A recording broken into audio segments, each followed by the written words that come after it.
अस्सलाम वालेकुम फ्रेंड्स। हमारा ईमान है कि हर जानदार, चाहे वो चरिंद परिंद हो, इंसान हो, हैवान हो, कोई भी चीज़ हो जो जानदार है, उसको एक वक्त आना है जबकि मौत आनी है। एक वक्त है जब उसको ख़त्म हो जाना है। हर शय फ़ानी है, इस बात का ईमान हर मुसलमान को है। और ये हम जानते हैं कि हर इंसान बचपन के बाद जवानी, फिर बुढ़ापा, अगर वो अपनी पूरी ज़िंदगी जीता है तो बुढ़ापे के बाद उसको मरना ही है। मौत का कोई वक्त मुकर्रर नहीं। किसी इंसान को, किसी जानवर को कभी भी मौत आ सकती है और उसकी मौत बरहक है, इसको हम रोक नहीं सकते। लेकिन कुछ लोग ऐसे हैं जो मरना नहीं चाहते, वो सदा जवान रहना चाहते हैं और वो इसके लिए कुछ भी करने को तैयार हो जाते हैं। बाज़ लोग ऐसे हैं जिनका ये शौक जुनून की हद तक बढ़ जाता है और पागलपन में वो कुछ भी कर गुजरते हैं। ऐसी ही एक औरत की कहानी आज मैं आपको बताने जा रही हूँ। इसका नाम है एलिज़ाबेथ बैथरे। ये हंगरी के ख़ानदान से एक औरत थी जो कि बहुत अमीर ख़ानदान से ताल्लुक़ रखती थी। ये 7 अगस्त 1560 को पैदा हुई। इसके हस्बैंड फ़ौज के एक सरबराह थे जो हंगरी के ही बादशाह के साथ काम करते थे। ये औरत चाहती थी कि मैं हमेशा जवान रहूं, हमेशा खूबसूरत रहूं, कभी भी मुझे मौत ना आए। इसके लिए वो बहुत कुछ करती रहती थी।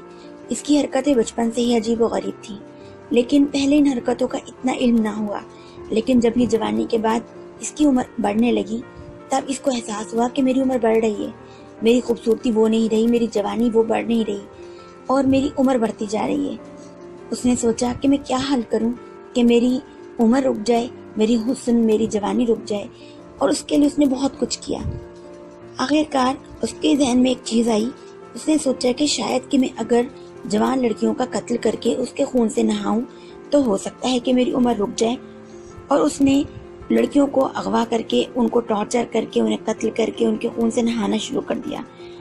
कुछ अरसे तो उसकी उम्र रुकी रही। वो वजह खून नहीं थी, वजह ये थी कि एक उम्र आती है कि जब इंसान की उम्र थोड़ी सी रुक जाती है, फिर आहिस्ता आहिस्ता वो बुढ़ापे की तरफ जाता है।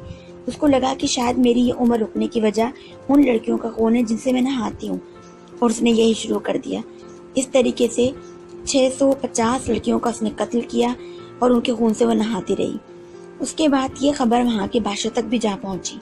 उसने अपनी फ़ौज को भेजा उसके महल में और उसे अगवा करवा कर उसको एक कोठरी में बंद कर दिया, जहाँ 4 साल तक वो जिंदा रही और वहाँ पर दुहाई देती रही कि मुझे आज़ाद कर दो, मैं जिंदा रहना चाहती हूँ, मैं खूबसूरत रहना चाहती हूँ। बिला आखिर 14 से 16 में उसका इंतकाल हो गया और इस तरीके से वो अपने अंजाम को पहुंची। ये तो हम सब जानते हैं कि हर इंसान को मौत तो आनी ही है, लेकिन कुछ चीज़ें जब हम अपने ऊपर सवार कर लेते हैं तो वो जुनून बन जाती हैं और जुनून बहुत ख़तरनाक हद तक हमें नुकसान पहुंचाता है। दोस्तों, मैं उम्मीद करती हूँ मेरी आज की वीडियो आपको अच्छी लगी होगी। अगर वीडियो अच्छी लगी तो इसे लाइक कीजिएगा, नीचे लगे रेड बटन पर सब्सक्राइब भी कर दीजिएगा, साथ ही बेल आइकन प्रेस कर दीजिएगा ताकि डेली वीडियोस की नोटिफिकेशन आपको मिल सके।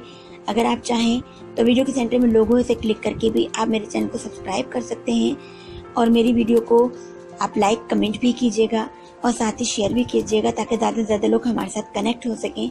आज के लिए ज़्यादा चाहती हूँ। अल्लाह हाफिज़।